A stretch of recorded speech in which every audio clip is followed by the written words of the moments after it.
দেশের সম্মানিত সভাপতি,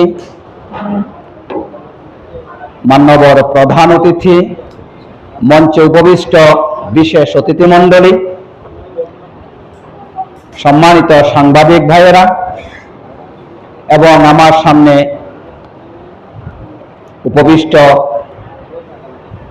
আমার অত্যন্ত প্রিয় ধর্ম বর্ণ নির্বিশেষে বাংলাদেশের সুযোগ্য নাগরিক ভাইয়েরা, আপনাদেরকে আমার পক্ষ থেকে প্রাণ ঢালা অভিনন্দন এবং শুভেচ্ছা জানাচ্ছি। এখানে আজকে আমরা আমাদের বিভিন্ন ধর্মাবলম্বী ভাইদের সাথে মত বিনিময় করার জন্য এই অনুষ্ঠানের আয়োজন করেছি। আপনি আমি এই দেশের নাগরিক। এই দেশে একজন মুসলমানের যতটুকু অধিকার রয়েছে, হিন্দু, বৌদ্ধ, খ্রিস্টান, পাহাড়ি যত ধর্মের লোকই থাকুক না কেন, যারা বাংলাদেশী, তাদের ঠিক সমপরিমাণ অধিকার রয়েছে। আমাদের সংবিধান সবাইকে সমান অধিকার দিয়েছে, কিন্তু দেশ স্বাধীনের আজকে 54 বৎসর অতিবাহিত হতে চলেছে। বিশেষ করে আমাদের দেশের যে সনাতনী ভাই এবং বৌদ্ধ ধর্মাবলম্বী ভাইয়েরা আছেন, তারা কি এই দেশে ভয় ভীতি মুক্ত হয়ে তাদের ধর্ম, কর্ম, জীবনযাপন করতে পেরেছেন? পারেননি। সহজ কথায় পারেননি।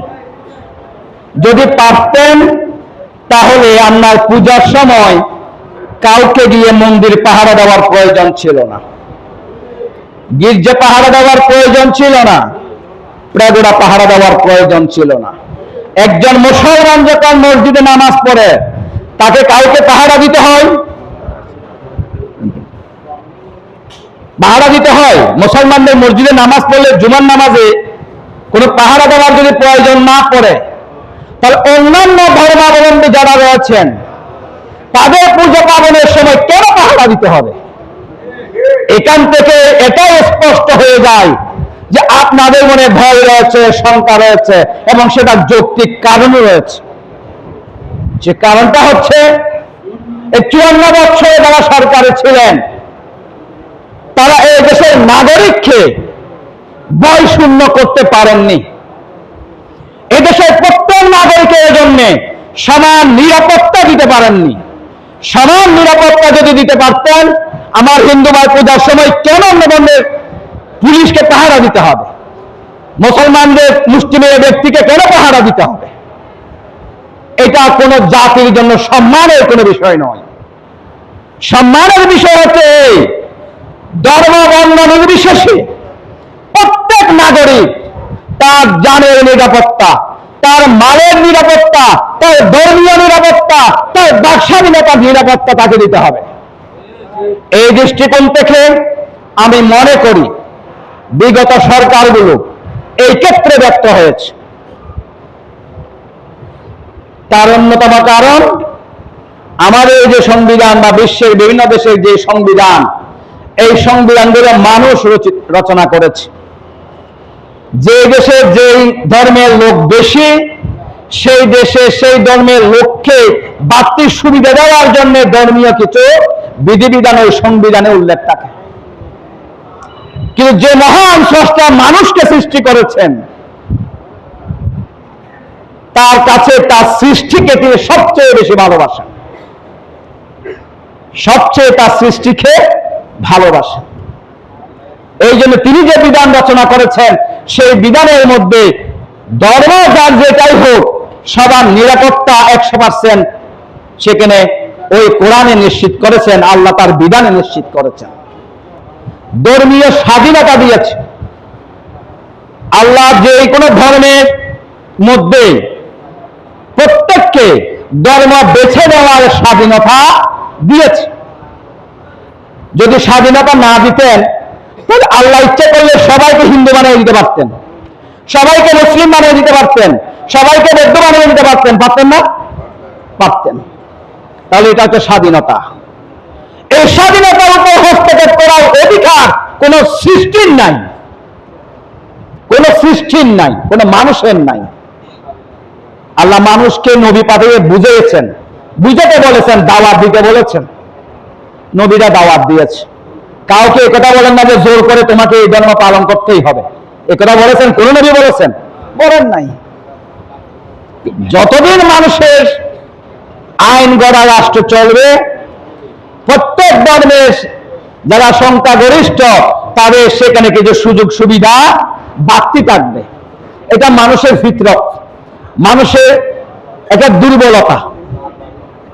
এই জন্যে এখান থেকে আমরা যে বিষয়টা নিশ্চিত হতে পারি যে আল্লাহর যে বিধান, সেই বিধান আল্লাহ সমস্ত সৃষ্টির জন্য সমান সুযোগ সুবিধা আল্লাহ দিয়েছে। তাই আল্লাহর বিধান মতো যদি একটা দেশ পরিচালিত হয়, সেখানে কোন ধর্মের মানুষ বিপ্লব হবার কোন সুযোগ নেই। আমার সম্মানিত পূর্ববর্তী বক্তা আপনাদেরকে বলে গিয়েছে। বিচারালয়ের ক্ষেত্রে এখন আমাদের যে বিচার ব্যবস্থা, সেখানে ঘুষ দুর্নীতি আছে কিনা? আছে। যার অর্থে অভাব রয়েছে, একটা প্রভাব আছে। বিচার হচ্ছে গরিবের জন্য, আইন হচ্ছে গরিবের জন্য, ধনীর জন্য কোনো বিচার নেই। যে 1000 কোটি টাকা মেরে দেয় তার জন্য কোনো বিচার নেই। আর যে কৃষক 5000 টাকা লোন নিয়ে দিতে পারে না, তার জন্য হাত করা পড়াইয়ে জেলের মধ্যে তার জন্য কঠিন আইন রয়েছে। এটা হচ্ছে অবস্থা। আর আল্লাহর বিধানের মধ্যে এই ধরনের বৈষম্য নেই। আল্লাহ মুসলমানদেরকেও রিজিক দিচ্ছেন, হিন্দুদেরকেও রিজিক দিচ্ছেন, বৌদ্ধদেরকেও রিজিক দিচ্ছেন, খ্রিস্টানদেরকেও রিজিক দিচ্ছেন, এবং নাস্তিক যারা আছে, আল্লাহ খোদা রাসূল বিশ্বাস করে না, তাদেরকেও রিজিক দিচ্ছেন। আল্লাহ রিজিক গুলো অবারিত করে দিয়েছেন। এবং ধর্মীয় অনুশাসন মেনে চলাটা, যিনি যে ধর্মে অনুসারী তার জন্য সেটা বাধ্যতামূলক করে দিয়েছে। মুসলমানের জন্য মুসলিম ধর্ম মেনে চলাটা বাধ্যতামূলক, হিন্দুদের জন্য মুসলিম ধর্মের অনুশাসন মেনে চলা বাধ্যতামূলক নয়। এটা হচ্ছে তার স্বাধীনতা। সুতরাং যারা মনে করে, যারা বলে যে জামাত যদি ক্ষমতায় আসে, আল্লাহ হুকুম যদি কায়েম হয়ে যায়, তাহলে অন্য ধর্মের মানুষগুলো এই দেশ থেকে পালাতে হবে, এরা হচ্ছে পৃথিবীর